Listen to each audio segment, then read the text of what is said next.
ways that you can pay yourself from the business. So you just started the business, or you're running a business already, and you're thinking, I cannot use my business account to pay for my personal expenses. So how do I pay myself?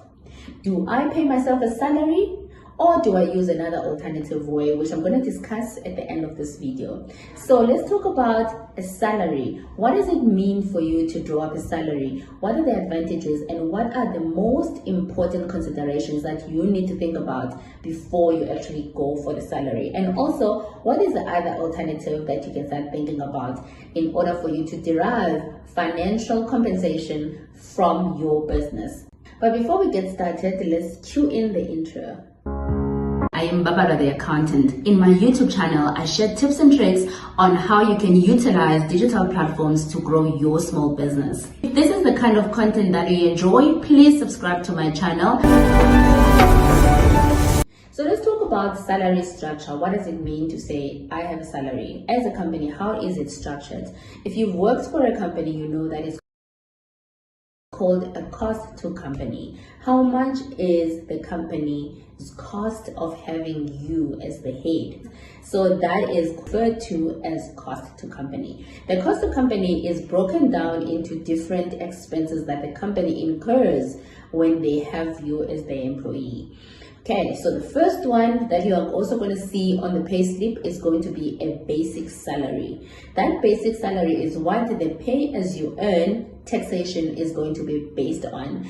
And also unemployment insurance fund, which is the UIF, is also going to be based on that base salary which the company is employing on. On the cost to company, we're going to encompass a pension fund or a provident fund that the company is going to be contributing, or you are also going to be contributing to. A medical aid, if the company is going to be contributing to the medical aid, then that is also worked out into the cost to company as well. That what encompasses your whole package. If the company is planning on paying any bonuses to you at the end of the year, or at your employment anniversary, or it doesn't matter when they pay the bonuses, that bonus also forms part of the cost to company. On the basis, it will be the provident fund, the UIF, the payee, and the skills development levy. Skills development levy is paid by the company. So that is also what the company is going to calculate as the cost to company for having you as the employee. So you need to work out how much the cost to company for you employing yourself into your business is going to be.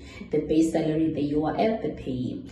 Because the amount that is going to be coming to you as the net salary, we also have the responsibility to pay the payee and the UIF over to the Department of Labor, and also the payee, we're paying it to SARS.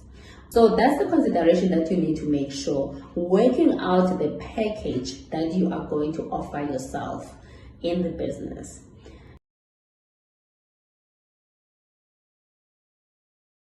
So how does payee work? So let's say the business is not making any money in the month, but then because you have employees, you as the employee, because you have yourself as the employee, you've appointed yourself as the employee of this business, SARS expects you to pay the payee amount whether the salary has been paid to yourself or not, because you appointed yourself as an employee, and you are going to have that debt that is going to accumulate on the SARS side if you are not paying yourself the salary. This is a responsibility that you're going to have to do on a monthly basis.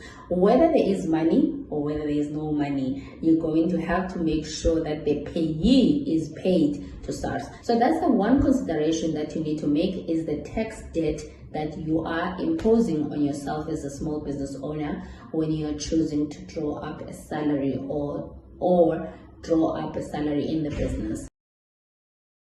Now, let's talk about the advantages of you paying yourself a salary.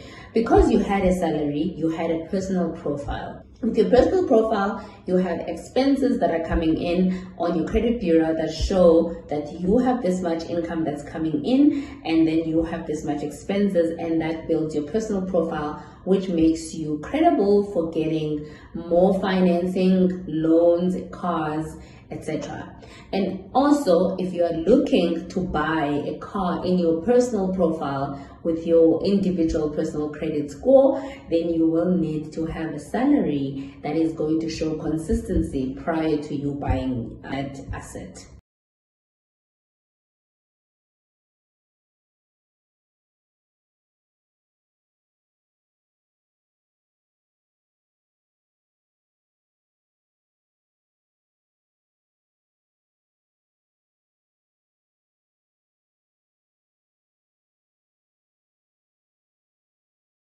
One thing that you need to be doing in your business before you draw up a salary is to do a salary budgeting.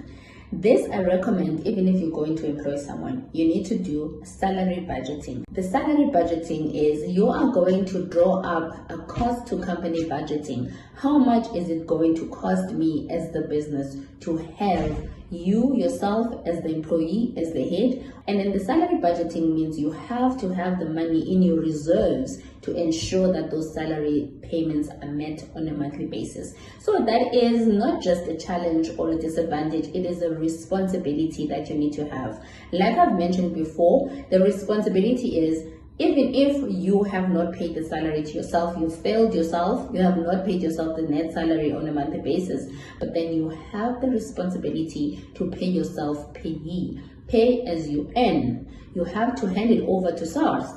It is a deduction that you're going to pay, whether you've received the salary or whether there's money or not. That pay as you earn accumulates.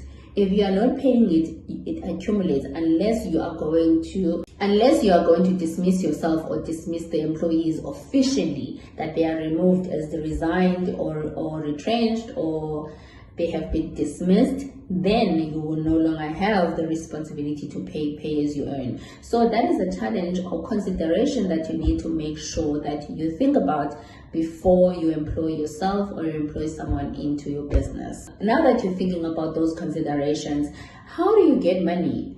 One thing that we don't recommend is someone paying themselves from the business directly, swiping their personal expenses, because I said in the previous videos that you need to separate the business expenses from your personal expenses.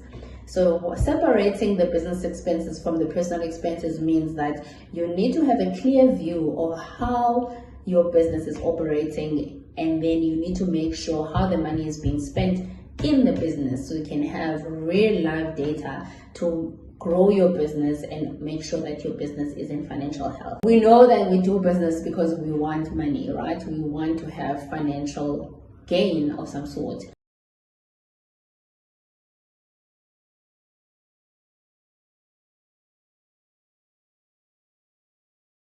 So how do you compensate yourself if you don't have a salary, and then also you don't want to pay yourself a salary because you're thinking about the pay tax debt and that you are not ready for in terms of your salary budgeting? You don't have the resources yet to sustain yourself in terms of that tax obligation. Then what's the other alternative? Because we know the reason why we open businesses is to also gain from the businesses, which is a financial gain. Let's be honest, I open up my business so that I can also make money. The plan is to build the business, grow the business, and make sure that it succeeds beyond me. But then at the same time, I'd love to also gain from the business. So the alternative is from a business owner who does not want to draw a salary from the business and is not going to be spending the business money on their personal expenses, is to draw up a dividend. A dividend has a lesser tax obligation percentage.